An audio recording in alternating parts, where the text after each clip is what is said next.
ओम शांताकारं भुजगशयनं पद्मनाभं सुरेशं विश्वाधारं गगनसदृशं मेघवर्णं शुभांगं लक्ष्मीकान्तं कमलनयनं योगभेद्यानगम्यं वंदे विष्णुं भवभयहरं सर्वलोकैकनाथम।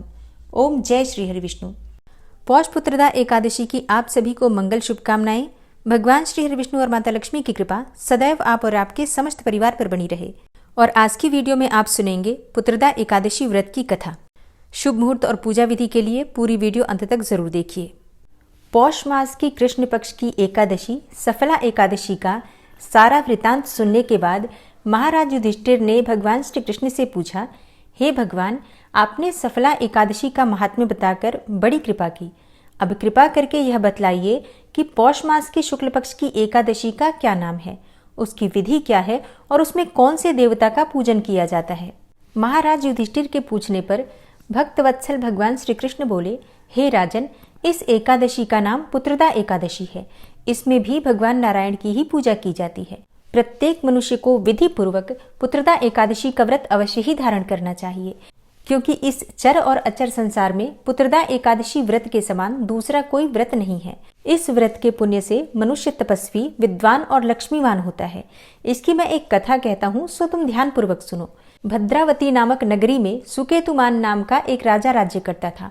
उसके कोई पुत्र नहीं था। उसकी स्त्री का नाम सैव्या था।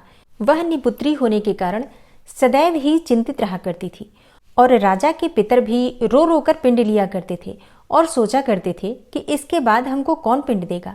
राजा को भाई, बांधव, धन, हाथी, घोड़े, राज्य और मंत्री, इन सब में से किसी से भी संतोष नहीं होता था। वह सदैव यही विचार किया करता था कि मेरे मरने के बाद मुझको कौन पिंडदान करेगा। बिना पुत्र के पितरों और देवताओं का ऋण मैं कैसे चुका सकूंगा। जिस घर में पुत्र न हो उस घर में सदैव अंधेरा ही रहता है। इसलिए पुत्र उत्पत्ति के लिए प्रयत्न करना चाहिए। राजा सोचा करता था कि जिस मनुष्य ने पुत्र का मुख देखा है वह धन्य है। ऐसे मनुष्य को इस लोक में यश और परलोक में शांति मिलती है, अर्थात उनके दोनों लोक सुधर जाते हैं। पूर्व जन्म के कर्मों से ही इस जन्म में पुत्र और धन आदि प्राप्त होते हैं। राजा इसी प्रकार दिन रात चिंता में लगा रहता था। एक समय तो राजा ने अपने शरीर को त्याग देने का निश्चय किया, परंतु आत्मघात को महान पाप समझकर उसने ऐसा नहीं किया। एक दिन राजा ऐसा ही विचार करता हुआ अपने घोड़े पर चढ़कर वन को चल दिया तथा पक्षियों और वृक्षों को देखने लगा।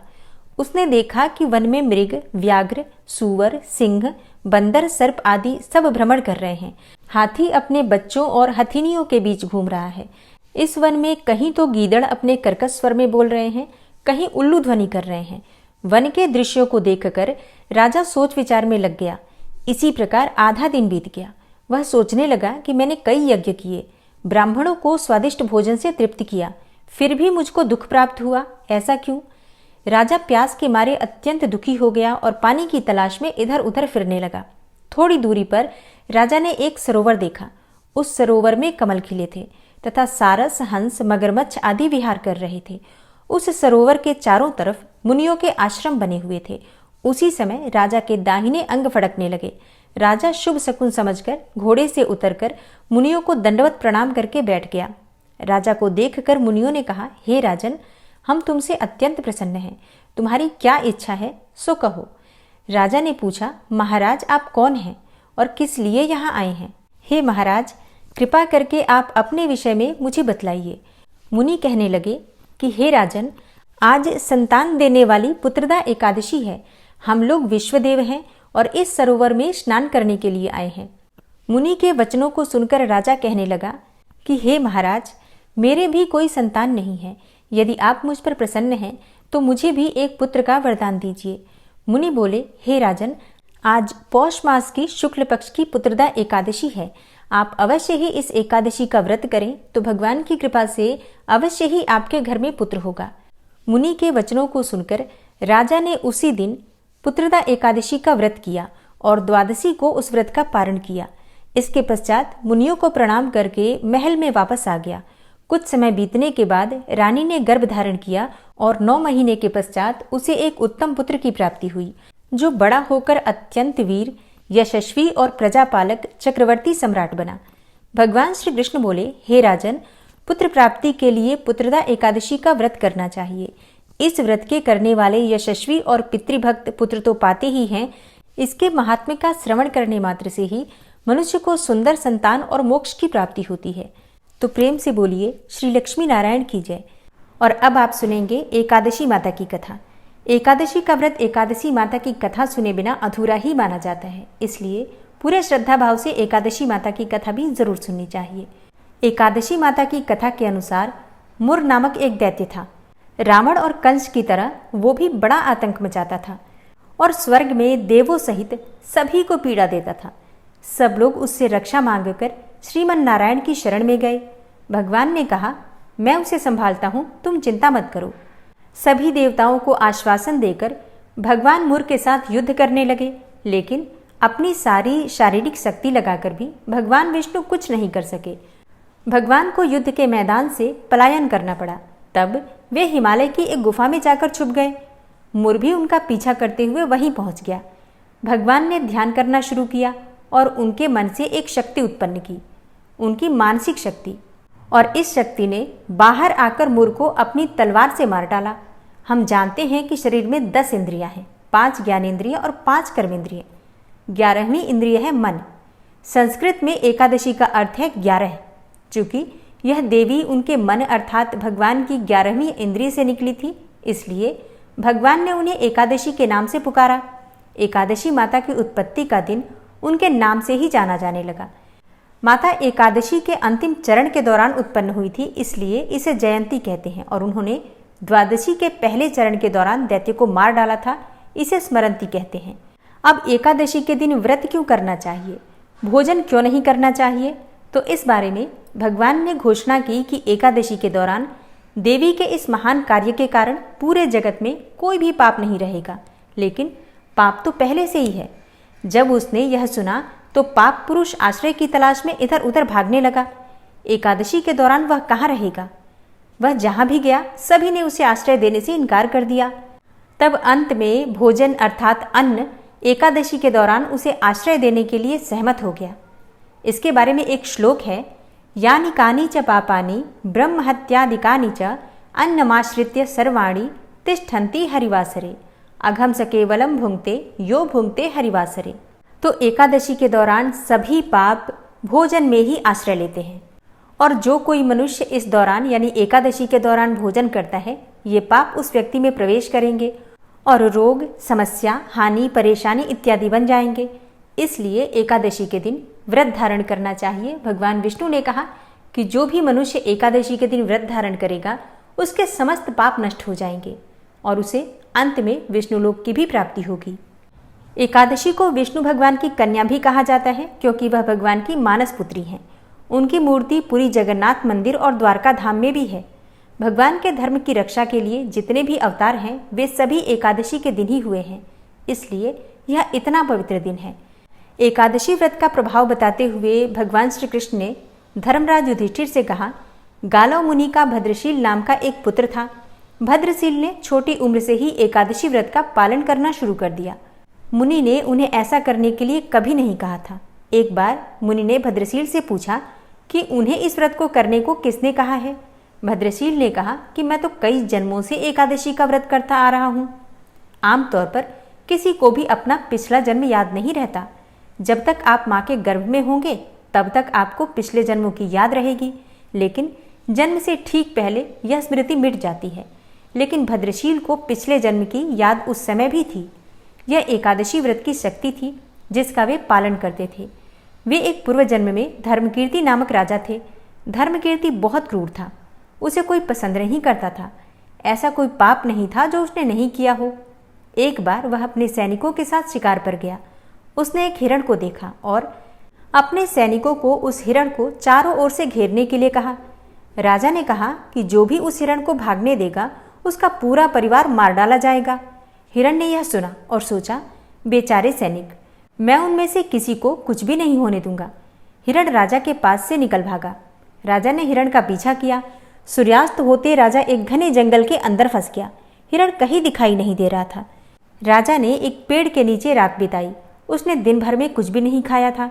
उसे चारों ओर से खतरनाक जानवरों के गुर्राने की आवाज़ भी सुनाई दे रही थी। वह सो भी नहीं सका।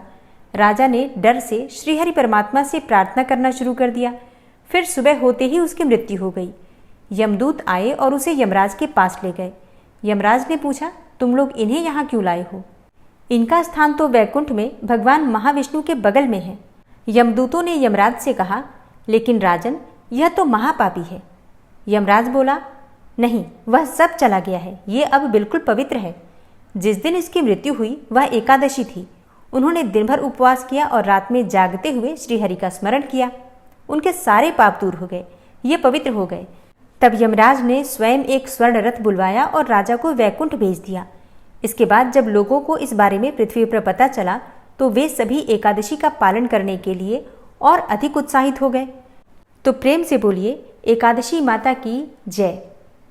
एकादशी के दिन भगवान श्री हरि विष्णु की कृपा की प्राप्ति के लिए श्रीमद् भगवद गीता का पाठ पढ़ना चाहिए या फिर सुनना चाहिए, विशेषकर श्रीमद् भगवद गीता का 11वां अध्याय। तो आज आप सुनने वाले हैं श्रीमद् भगवद गीता का 11वां अध्याय। भगवान श्री कृष्ण का ध्यान कीजिए और अपने हृदय में उन्हें विराजमान करके ओम नमो भगवते वासुदेवाय नमः इस मंत्र का उच्चारण कीजिए। फिर पूरे भक्तिभाव से इस पाठ का श्रवण करते हैं। अर्जुन ने कहा, हे भगवान, मुझ पर कृपा करके गुप्त आध्यात्म विषयक वचन जो आपने मुझसे कहे उससे मेरा मोह दूर हो गया। हे कमल नेत्र, मैंने जीव की उत्पत्ति, नाश और आपका अक्षय महात्मा आपके मुखारविंद से विस्तार पूर्वक सुना। हे पुरुषोत्तम, हे परमेश्वर, आपने जैसा वर्णन किया आपका वह रूप देखने की मेरी बड़ी प्रबल इच्छा है। तो हे योगेश्वर, हे मधुसूदन, आप यदि मुझे उसको देखने योग्य समझें तो अपना वह अव्यय रूप भी मुझे दिखाइए।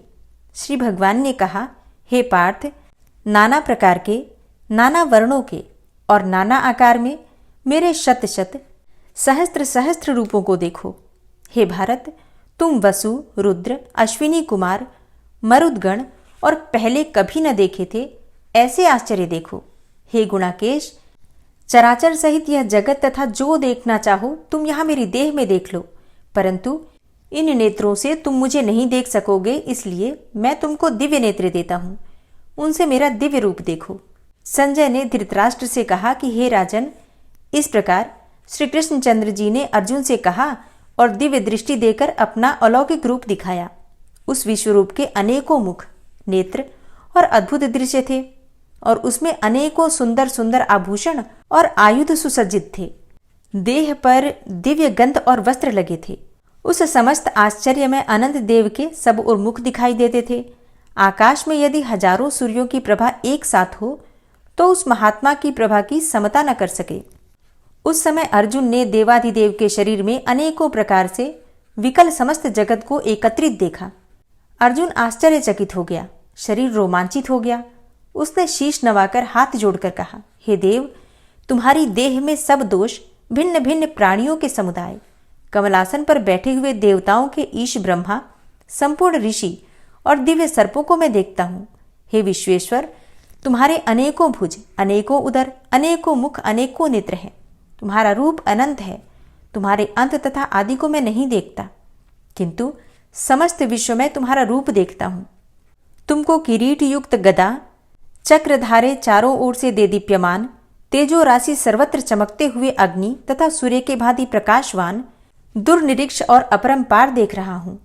मेरे मत से तुम ही ब्रह्म, जानने की वस्तु, विश्व के महान आधार, नित्य सनातन, धर्म के रक्षक, पुराण पुरुष हो।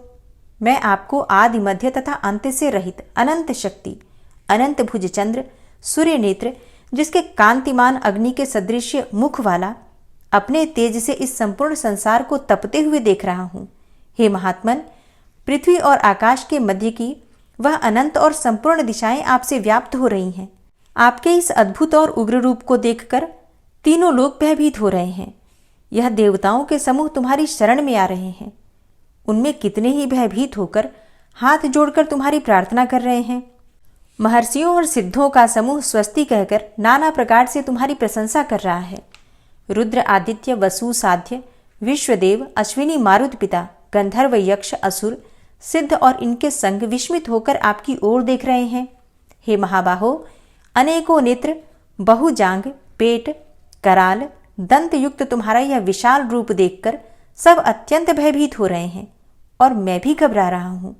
आकाश तक पहुंचे हुए प्रकाशमान और अनेकों वर्ष से फैलाए हुए मुख के जलने वाले विशाल नेत्रयुक्त तुमको देखकर हे विष्णु, मेरा जी घबरा रहा है। मुझसे धैर्य धरा नहीं जाता और चित्त स्थिर नहीं होता। हे देवेश, हे जगन निवास, भयंकर दाढ़ों वाले और कालाग्नि के सदृश आपके मुखों को देखकर मुझे दिशाएं नहीं सूझती, मैं शांति नहीं पाता, इसलिए मुझ पर दया करो। धृतराष्ट्र के दुर्योधन आदिक पुत्र अपने साथ राजाओं और भीष्म, द्रोण और कर्ण तथा हमारी ओर के मुख्य मुख्य योद्धा बड़ी बड़ी दाढ़ों से युक्त विकराल आपके मुख में प्रवेश कर रहे हैं, और उनमें कितने लोग आपके दांतों से दबकर ऐसे दिखाई देते हैं मानो उनका शरीर चूर्ण हो गया हो। जैसे नदियों की अनेकों जलधाराएं समुद्र की ओर बहती हैं, वैसे ये मनुष्य लोक के वीर आपके मुखों में प्रवेश कर रहे हैं। अग्नि में पतंग की तरह सब लोग भी अपने नाश के लिए आपके मुख में बड़ी तेजी से प्रवेश कर रहे हैं। हे विष्णु, जलते हुए मुखों से चारों ओर से सब वीरों को निगलकर आप जीभ चाट रहे हैं। आपकी तीक्ष्ण प्रभाएं समस्त संसार को तेज से व्याप्त करके तृप्त हो रही हैं। यह भयानक रूपधारी कौन है, यह मुझसे कहो। हे देववर, आपको नमस्कार है, मुझ पर प्रसन्न हो। हे जगतकर्ता आदि पुरुष, आपको जानने की मैं इच्छा रखता हूँ, क्योंकि आपकी यह प्रवृत्ति मेरी समझ में नहीं आती है। श्री भगवान बोले, संसार का नाश करने वाला मैं उग्रकाल हूँ, सबका संहार करने के लिए आया हूँ। तुम्हारे युद्ध न करने पर भी ये वीर जीवित न रह सकेंगे, अतएव तुम उठो, शत्रुओं का संहार कर यश को लेकर इस समृद्धशाली राज्य का भोग करो। हे सव्यसाचीन, उनको मैंने पहले ही मार रखा है, तुम केवल निमित्त मात्र हो जाओ। मेरे मारे हुए द्रोण, भीष्म, जयद्रथ, कर्ण और अन्य योद्धाओं को मारो, घबराओ मत, युद्ध करो, तुम संग्राम में शत्रुओं को जीतोगे। संजय ने कहा। इस प्रकार श्री कृष्ण जी के वचन सुनकर मुकुटधारी अर्जुन हाथ जोड़ कंपित और भयभीत हुए साष्टांग प्रणाम कर नम्रतापूर्वक बोले, हे ऋषिकेश, आपके गुणगान करने से सब संसार प्रसन्न और प्रेममग्न हो रहा है। राक्षस डरकर दिशाओं की ओर भाग रहे हैं और सिद्ध आपको नमस्कार करते हैं, सो ठीक ही है। हे महात्मन, हे अनंत, हे देवाधिदेव, हे जगन्निवास, आप ब्रह्म से भी श्रेष्ठ हो, आपको देवता क्यों न नमस्कार करें। व्यक्त और अव्यक्त आप हो तथा इन दोनों से परे अक्षर भी आप हो।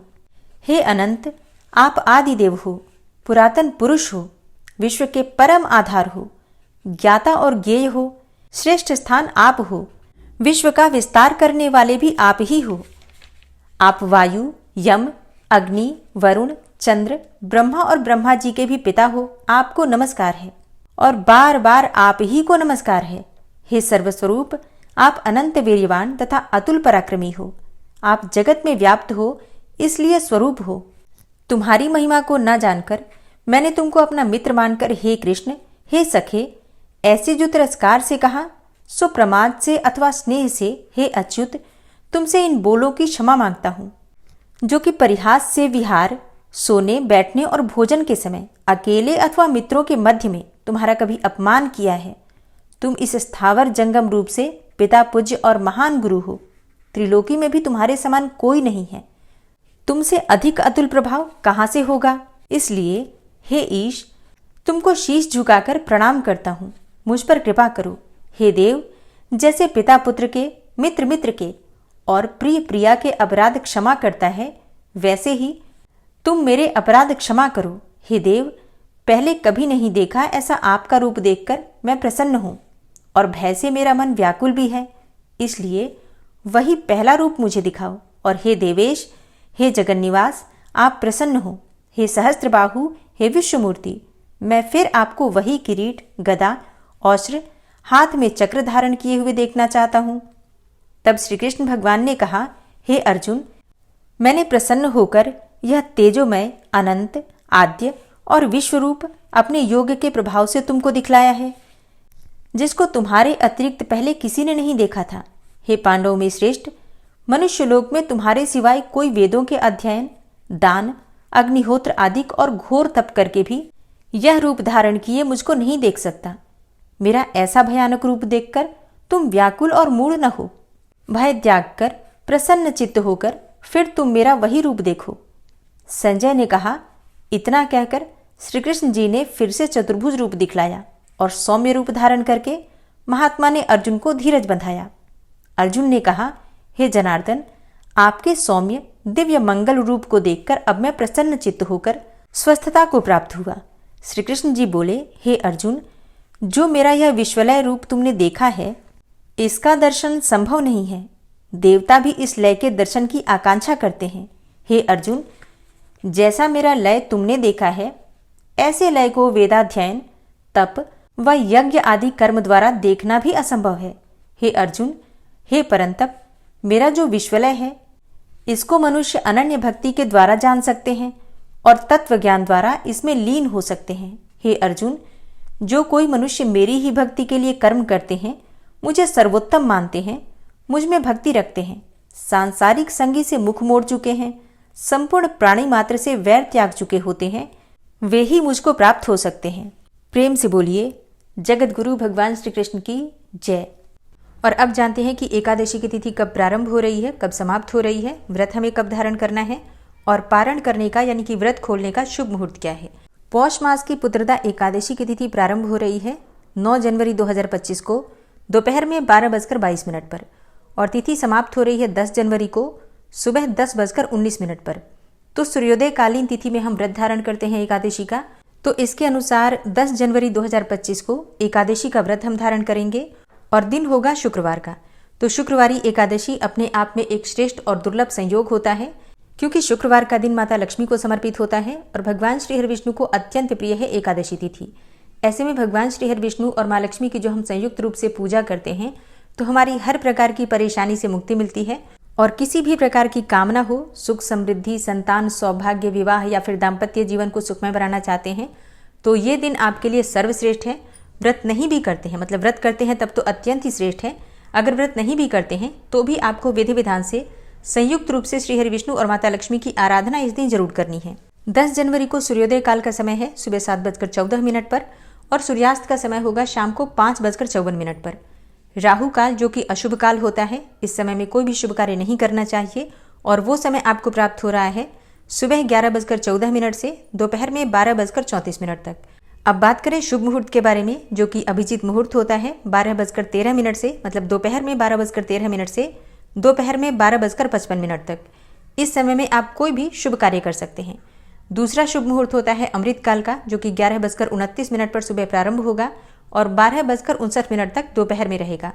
इस समय में भी अगर आप पूजा पाठ करते हैं, मंत्र साधना करते हैं, दान देते हैं, तो ये सबसे श्रेष्ठ समय होता है। और एकादशी के व्रत में ब्रह्म मुहूर्त में स्नान करना चाहिए। तो ब्रह्म मुहूर्त का समय आपको प्राप्त हो रहा है सुबह 5:38 से सुबह 6:26 तक। इस समय में आप स्नान, पूजा इत्यादि कर सकते हैं। और अब जानते हैं कि पारण का यानी कि व्रत खोलने का शुभ मुहूर्त क्या है। तो देखिए, व्रत हम खोलते हैं द्वादशी तिथि में और द्वादशी तिथि प्रारंभ हो जाएगी 10 जनवरी को सुबह 10:19 पर और समाप्त हो रही है 11 जनवरी को सुबह 8:21 पर। तो पारण हमेशा द्वादशी तिथि के समाप्त होने से पहले किया जाता है।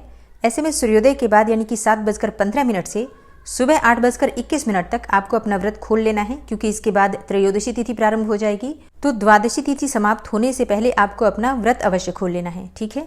एकादशी से एक दिन पहले सात्विक भोजन लेना चाहिए, ब्रह्मचर्य का पालन करना चाहिए और भूमि पर शयन करना चाहिए। और एकादशी के दिन हम विधि विधान से भगवान श्री विष्णु की पूजा करते हैं, निराहार रहकर व्रत धारण करते हैं। मतलब व्रत में आप फलाहार कर सकते हैं, लेकिन अन्न का सेवन नहीं करना चाहिए। और पूरे विधि विधान से भगवान श्री विष्णु की पूजा कीजिए, जलाभिषेक कीजिए, पंचामृत से अभिषेक कीजिए, फिर पीले पुष्प भगवान को अर्पित कीजिए, पीले चंदन से उनका श्रृंगार कीजिए, पीले वस्त्र अर्पित कीजिए, भगवान श्री विष्णु की आरती कीजिए, मंत्रों का जप कीजिए। और रात्रि जागरण एकादशी में अत्यंत आवश्यक होता है। रात्रि जागरण करने से किसी भी प्रकार की समस्या हो उसका समाधान हो जाता है और व्रत का संपूर्ण फल हमें प्राप्त होता है एकादशी की रात्रि में जागरण करके भजन कीर्तन करने से। और एकादशी की रात्रि में अखंड दीपक अवश्य प्रज्वलित करना चाहिए, इससे किसी भी प्रकार की आपकी कामना हो निश्चित ही पूर्ण होती है।